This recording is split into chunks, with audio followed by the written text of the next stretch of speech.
नमस्कार विद्यार्थी मित्रांनो. कालचं आपलं लेक्चर झालं होतं प्रोनाऊनचं, परंतु माईकमध्ये थोडा प्रॉब्लेम असल्यामुळे माईकच्या समस्येमुळे काय झालं, खूप साऱ्या विद्यार्थ्यांना कमी आवाज गेला. त्याच्यामुळे आज आपण माईक बदललाय आणि म्हणून कालचंच आपण प्रोनाऊन पुन्हा शिकतोय, कारण काल फक्त स्लाइड्स बघितल्या तुम्ही, आवाज तुमच्याकडे खास आला नाही आणि म्हणून आपण शिकतोय प्रोनाऊन.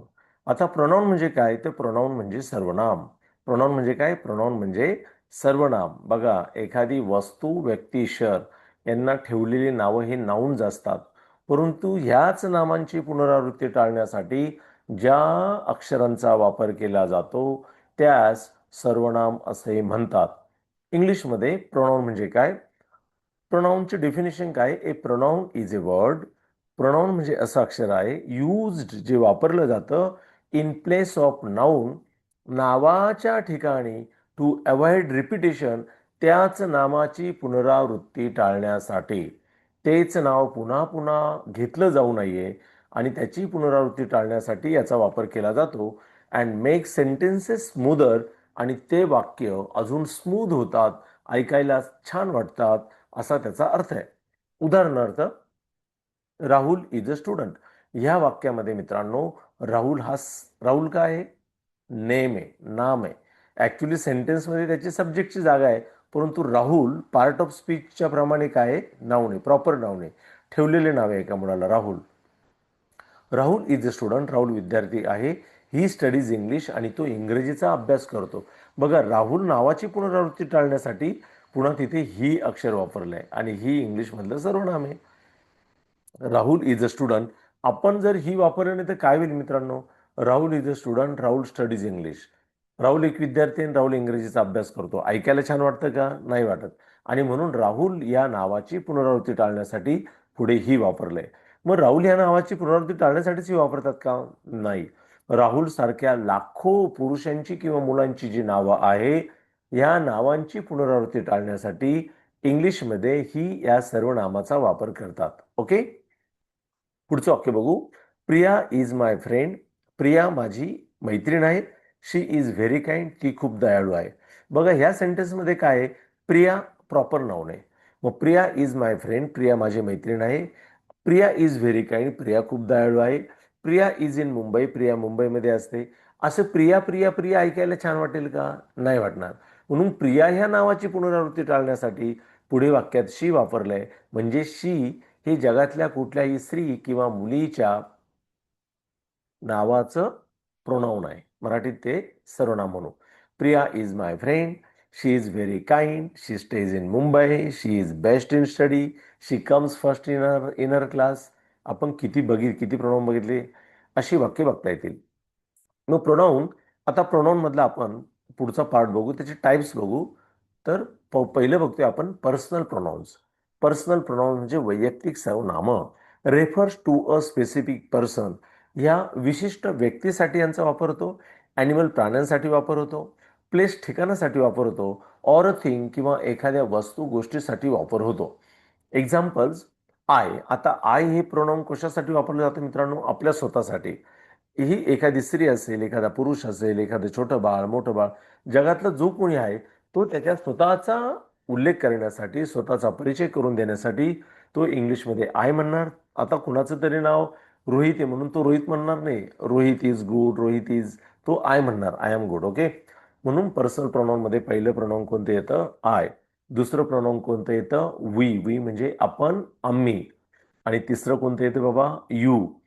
आता वी कुठे वापरतात? तर आम्ही इथे 3-4 जण बसलोय आणि तुमच्याशी बोलतोय, तर आम्ही आमच्यासाठी काय म्हणू? We are teachers here to teach you. तुला शिकवण्यासाठी किंवा तुम्हाला शिकवण्यासाठी आम्ही इथे शिक्षक आहोत. वी. ओके, नंतर यू. ओके, यू आपल्या जगातील आपल्या कुणीही एक जण समोर असेल. ओके, बघा, आपल्या समोर असेल यू. एक मुलगा असेल तरी त्याला यू म्हणतो, एक मुलगी असेल तरी यू म्हणतो, अनेक मुलं आपल्या समोर असेल तरी यू म्हणतो, अनेक मुली समोर असेल तरी आपण त्यांना यू म्हणतो. म्हणून आपल्या समोर जो द्वितीय पुरुषी एकवचनी करता आहे किंवा अनेकवचनी करता आहे त्याला इंग्लिशमध्ये सेकंड पर्सन सब्जेक्ट म्हणतात. असे आपल्या समोर जे जे करते असतील, मग तो एक मुलगा, एक पुरुष, एक स्त्री, एक मुलगी, अनेक मुली, अनेक स्त्रिया, अनेक पुरुष, अनेक मुलं, अनेक लोक, अनेक माणसं असे आपल्या समोर असतील, तर त्यांना आपण काय म्हणतो मित्रांनो, यू. आणि हे आपल्या समोरच्यांचं यू हे सर्वनाम आहे. तुम्ही आणि माझ्यामध्ये जो कोणी नाहीये असा एक राज राहुल, आपण त्याचा हीचा उल्लेख करून देऊ. Raj is there, he is in 10 this year, he studies properly, आहे की नाही? तर राज, राहुल, विकास ह्या सर्व नावांची जी सर्व नाम आहे, प्रोनाउन्स आहे, ती काय आहे? ही आहे. पण तुमच्या आणि माझ्यामध्ये एक मुलगी नाही किंवा एक स्त्री नाहीये, तिचं सर्वनाम शी आहे. जसं Smita, Smita is in 12 this year, Smita ह्या वर्षी 12वीत आहे. She is very good in study, ती अभ्यासात खूप चांगली आहे. तर बघा, स्मिताचं प्रोनाउन काय झालं? शी. मग जगातल्या कुठल्याही स्त्री किंवा मुलीचं सर्वनाम काय असतं? शी असतं. इट कुणाचं आहे? एखादं झाड, एखादं बाळ, एखादा पक्षी, एखादं प्राणी, तुम्ही आणि मी सोडून, आणि थर्ड पर्सन सिंग्युलर पुरुष किंवा स्त्रिया सोडून जे कोणी असेल. बघा, मी असेल तर माझ्यासाठी आहे, माझ्यासाठी तुम्ही कोण आहे? यू. तुम्ही तुमच्यासाठी खूप जण इथे, तर तुमच्यासाठी कोण आहे? वी. पण तुम्ही तुमच्यातला एकच येतो, तुम्ही तुमच्यासाठी काय आहे? आय. तुमच्यासाठी मी एक येतं, तुमच्यासाठी मी कोण आहे? यू. तुमच्यासाठी आम्ही खूप सारे इथं बसलेलो आहे, तर कोण आहे? यू. समजले? आपल्या समोर एक अनेक असेल तर यू, आणि आपण अनेक असेल तर आय आणि वी. पण तुम्ही आणि मी सोडून कुणी एखादा पुरुष आणि मुलगा असेल तर ही, कुणी एखादी स्त्री किंवा मुलगी असेल तशी. परंतु असं स्त्री आणि पुरुष सोडून, आपल्यामध्ये नसलेलं स्त्री आणि पुरुष सोडून काहीही एकवचने असेल तर त्याचं प्रोनाऊन इट असं आहे. काय त्याचं प्रोनाऊन? इट. उदाहरणार्थ, ते बाळ, that baby. Okay, that baby is 8 years old, it's very nice, किंवा 6 months ओल्ड, असं. ओके.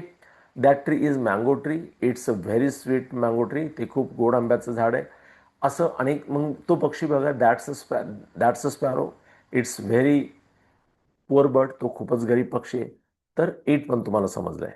आता दे म्हणजे काय? दे म्हणजे ते, त्या, ती. एक तुमच्या आणि माझ्यामध्ये नसलेला एक मुलगा आपल्यासाठी ही आहे, पण तेच अनेक मुलं अनेक पुरुष असेल तर दे.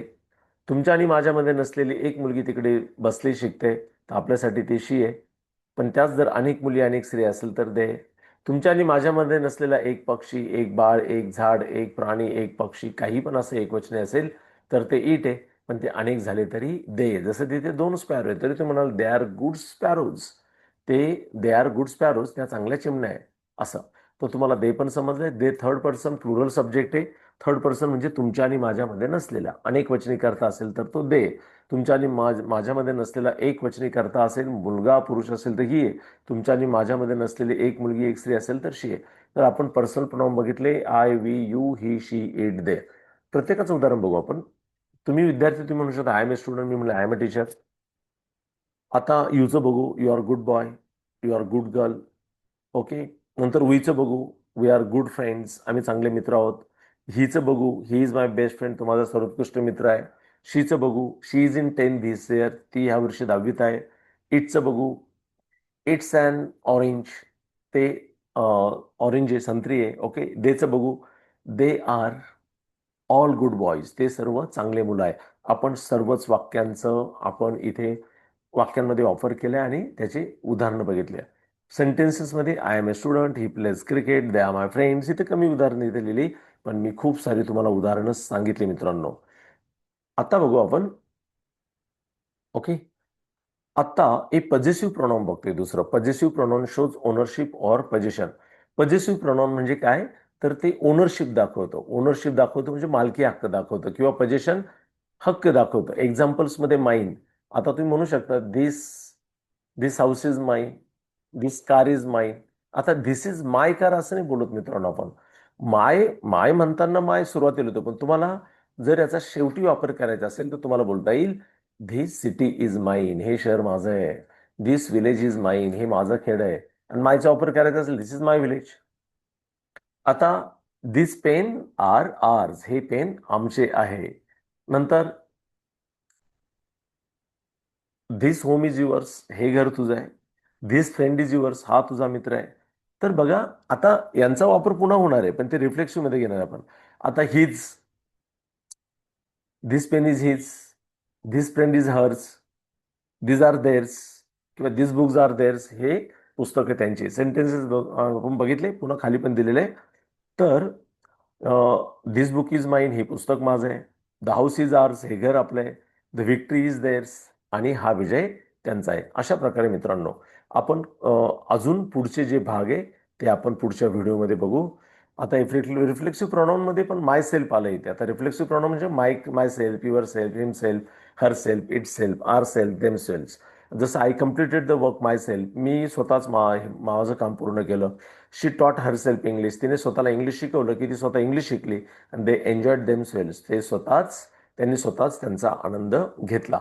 अशा पद्धतीने आपण आज 4 पार्ट्स प्रोनाऊन शिकलोय. And emphatic pronoun emphasises the subject. आता जरी माय सेल्फ, युअर सेल्फ आपण रिफ्लेक्सिव्ह मध्ये बघितलं, परंतु इथे आता ते एम्पॅटिक प्रोनाऊन म्हणून आलं, पण याची जागा बघा सेकंड नंबरला, सब्जेक्ट नंतर लगेचच. I myself check the report, मी स्वतःच रिपोर्ट चेक केला.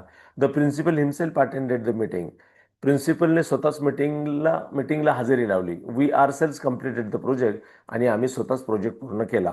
मित्रांनो, आपण पुढच्या व्हिडिओमध्ये, पुढच्या मीटिंगमध्ये बाकीचा पाठ शिकणार आहे. कारण माझ्या पुढच्या मीटिंगचा वेळ झालाय आणि म्हणून आपण इथे थांबतोय. चला, ओके. आपण इथे थांबूया. जर तुम्हाला असे व्हिडिओ आवडत गेले तर तुम्ही सबस्क्राईब करा, लाईक करा, शेअर करा.